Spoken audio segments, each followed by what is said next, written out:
What is going on, guys? It's the Mad Dragon. The World Cup 2023 is just around the corner. 2 days until it officially gets kicked off and underway. If you guys are as hyped about it as I am, make sure you hit that like button because I'm getting extremely excited for this Rugby World Cup. We've got our teams announced for the first game, the opener, France versus New Zealand. So, of course, we need to do a preview video, which is where we're going to check out the teams that have been named to play for both sides, having a run through the team sheets, who we think some good picks, some bad picks, thinking about how the game might go, some fun stats and facts along the way, and then of course finally ending off in a score prediction. Not what I'm looking forward to, because to be honest, this game really could go either way. If you enjoy your rugby content and you want to see more on YouTube, make sure to hit that subscribe button because it really does help out the smaller content creators, because I assume over the next few weeks or months even, Rugby World Cup stuff is going to drown the YouTube space in terms of your rugby content. So help us out, help out the small content creators,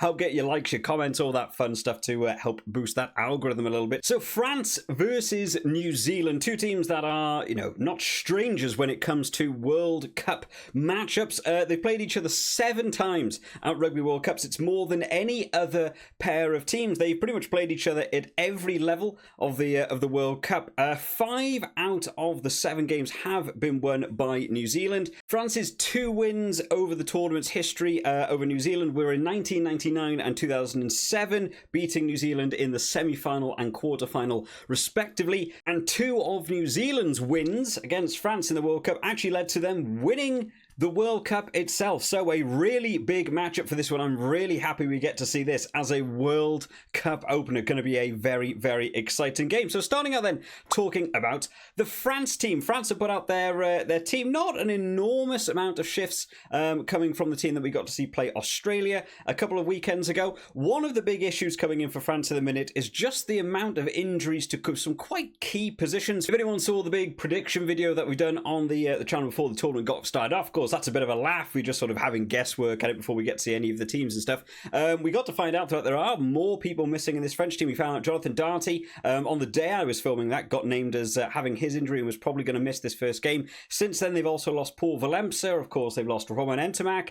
They've lost Cyril Bay. There's quite a few key injuries to this France team, so their depth is absolutely going to be tested in this one. Starting out in the front row then, they have Wardy, Julien Marchand and Antonio. Now, I really thought they would stick with Jean-Baptiste Course, who has been moved to the bench for this one. This was the front row that went up against Australia. They obviously thought maybe they weren't quite as impressed. They think Vardy deserves the start against the New Zealand team that enjoy their physicality. They'll enjoy getting involved at that scrum time. So a big call there. We're glad to see Julien Marchand in there. Of course, a fantastic worker at the breakdown. One of the things France have lost through their injuries, with Cyril Bay and Jonathan Darty not being in this one, is 2 really big players when it comes to jackling. They are immense at the breakdown. So having Julien Marchand there is at least one of those players that's so good at that breakdown to stay on for the team.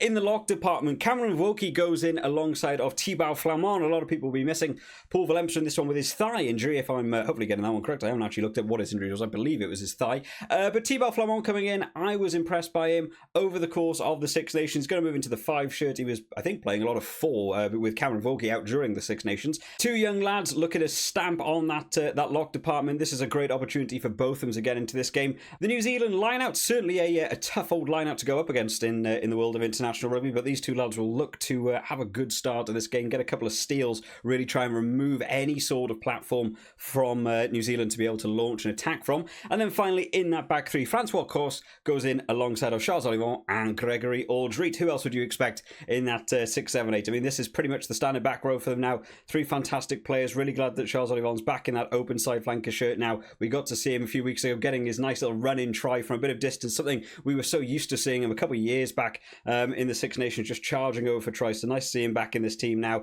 Still not captain, of course, because in the halfback partnership, Antoine Dupont still retains as captain alongside of Mathieu Jalibert in that number 10 shirt. Of course, no Romain Ntamack. Jalibert for me is still, I would still massively rate Ntamack over Jalibert. A lot of weight being put on this lad's shoulders, so hopefully gets on well in this game. Antoine Dupont, holding on as captain. I'm sure the world is really, really excited to see what he brings this one. I'm sure fantasy teams across the world are going to be having Antoine Dupont in there as a scrum half.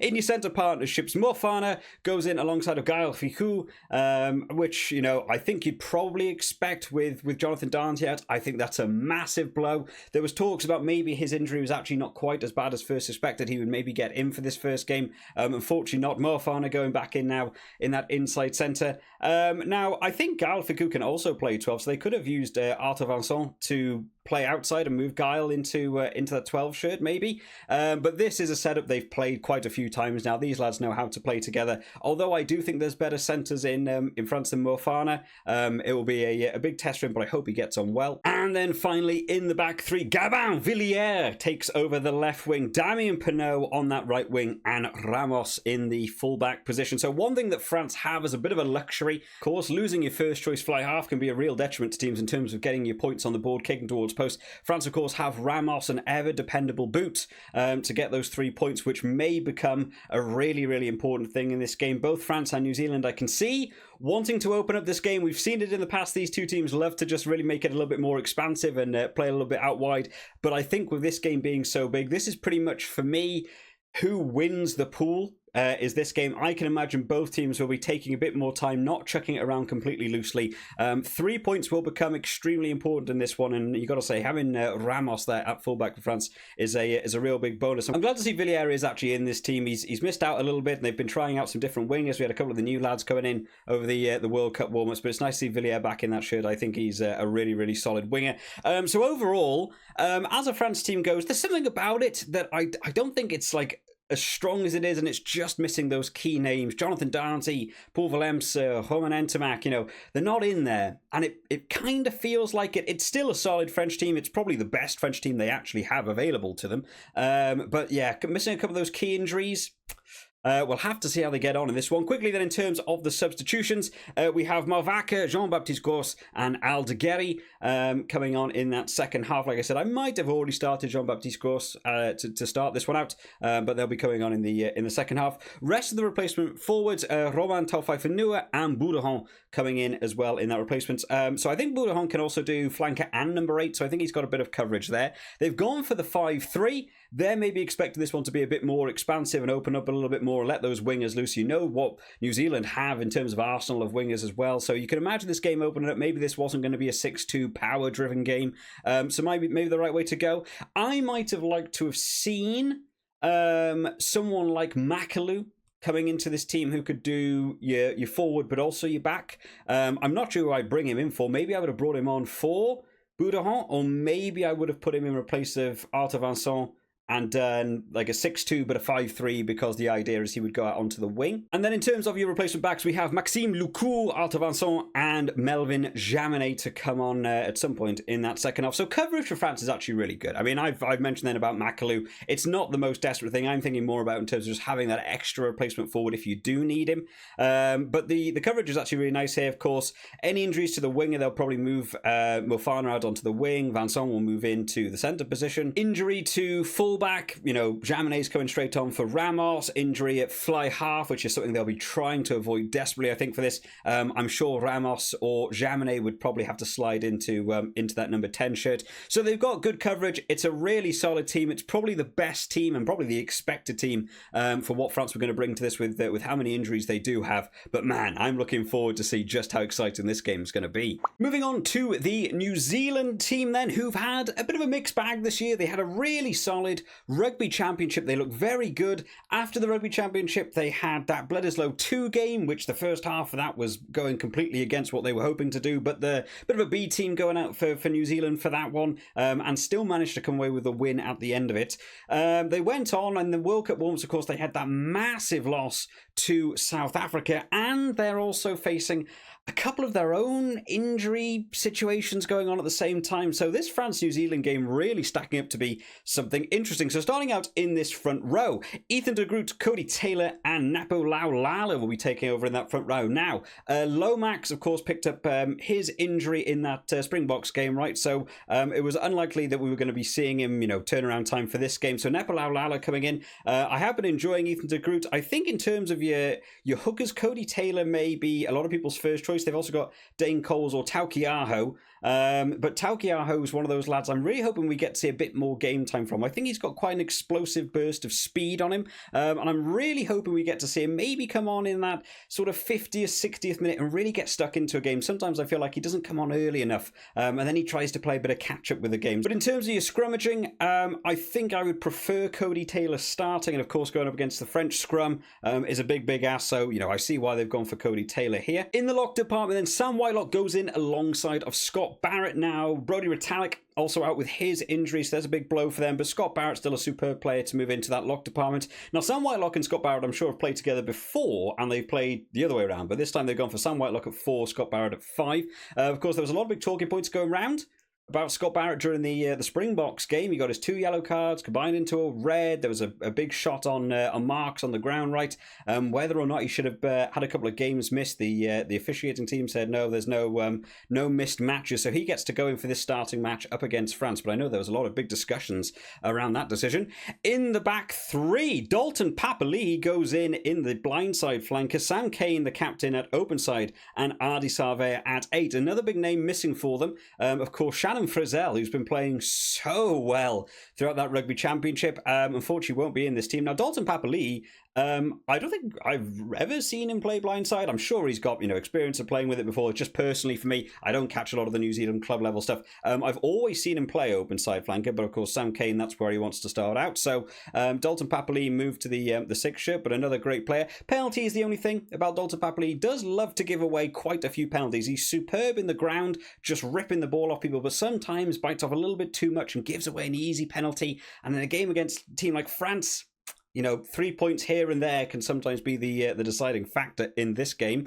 In the halfback partnership, Aaron Smith goes in alongside of Richie Mo'unga. Of course they are. That is the partnership now. They've really developed that over the last couple of years to see who was going to be starting in. I've really enjoyed seeing Mo'unga at 10, Geordie Barrett at 12, Beauden Barrett at 15. I think it works really well for them. So I'm glad to see that. And Richie Mo'unga also very good from the boot as well in terms of getting those 3 points. In the centre partnership, Anton Linnett-Brown goes in on the inside centre, and Rico Ioane retains in the outside centre. Now, of course, Geordie Barrett picked up his knee injury not that long ago. There was a big talks about whether he would get him for that game. Unfortunately, will be missing out, and I think that's a real blow. I've seen Geordie Barrett move to that 12 shirt, and I think he's been phenomenal. For me, he's the first choice inside centre in New Zealand at the minute. So Anton Linnett-Brown's got some big shoes to fill, but of course, he's a man that's played 12 in New Zealand a long time, while Geordie Barrett still at fullback or checking him out on the wing. So, he knows what he's, needing to do in this game. But I think that's another big blow for New Zealand there. And then finally in the back 3, Mark Telea goes in on the left wing, Will Jordan on the right wing, and Beauden Barrett fills in that fullback position. Now, this is a back 3 that we've seen quite a bit. And I do quite like this setup. Will Jordan can also play fullback if you need him to. But the way they used him throughout the Rugby Championship to play like a secondary fullback, and they kept cutting inside. Beauden Barrett's also used to playing fly half as well, so suddenly you've got like 3 different playmakers that can come out of nowhere for New Zealand. The backs for New Zealand are really good. But 1 to 15, this is a pretty solid looking New Zealand team, but sort of similar to what I said about France. You just feel that there's a couple of cogs missing in that machine, and that in this instance is, Geordie Barrett missing, maybe someone like Lomax missing as well from that front row. I think they get away a little bit with Brodie Retallick, even though I think he's, very good in terms of locks. Sam Whitelock and Scott Barrett, both of them, are both also very good locks. But the consequence of it, of Scott Barrett having to play 5, no Frizzell, means Papali'i has to move in to that blindside flanker. I'm a little bit 50-50 on about all of that, but it's still a pretty solid team, still a lot of, very, very talented players throughout the 15. In terms of the replacements quickly then, Taukiaho goes in alongside Oafa Tuongafasi and Fletcher Newell. The rest of the replacement forwards, Tupou Vai and Luke Jacobson, who was a name that was really beginning to build up around this New Zealand team. So I'm hoping again another one that maybe gets, a good shot at time, but there's some big names already in that back row, they're already on there. So I'm sure they won't want to be taking, like an Ardie Savea or a Sam Cane off early in this game if they can help it. But I hope we do get to see a bit more from Luke Jacobson. And then finally in the replacement backs, Finlay Christie, David Havili, and finally Leicester Fainga-Anuku coming on in that second half. Now, I think Havili can also do centre and fullback if you need him to. The New Zealand team's awesome at the chop and change and moving people around. Having positions filled isn't necessarily the problem with New Zealand. It's more just about the depth going in. Now, David Havili is one of the players I feel like I haven't spoken about a lot for a little good chunk of time, really. But Leicester Fainga-Anuku is certainly one that I've been keeping an eye on. He's been extremely good. And of course, the ability to interchange, you can chuck him on the wing. You can move Bowden to 10, you could chuck Will Jordan back at the fullback, you could put Fainga-Anuku on directly for a winger, you could put someone on at centre, move Rico Ioane to the wing. There's a lot of interchangeability there, all the positions are covered, both teams going for the 5-3, but with the way this New Zealand team's set up, it kind of comes across to me like they're up for a bit of an open game. The French team's got quite a lot of mobile forwards, the backs of course are always dangerous. The New Zealand team's also kind of fitting into that, right? Dalton Papali'i, very quick on his feet, Tupou Vai can run really well. You've got Will Jordan, Bowden Barrett, Richie Mo'unga, David Havili's also quite good on the boot as well when you need him to. So in terms of just your playmakers or switching it up a bit, they've got a lot of ability to go forwards and go on the attack. So maybe I'm not entirely correct about the 3 points. I'm sure it'll probably come down to 3 points being the final conclusion, but we might see some really spectacular tries in this opening match. So in terms of a score prediction, what do we think? Make sure you drop your score predictions in the comments down below, because this one is a really hard one to call. Both teams missing out on some pretty vital players. France have got the home advantage. They're coming off the back of some better warm-up games, you'd have to say, as well. But the New Zealand team's still looking pretty stacked as well.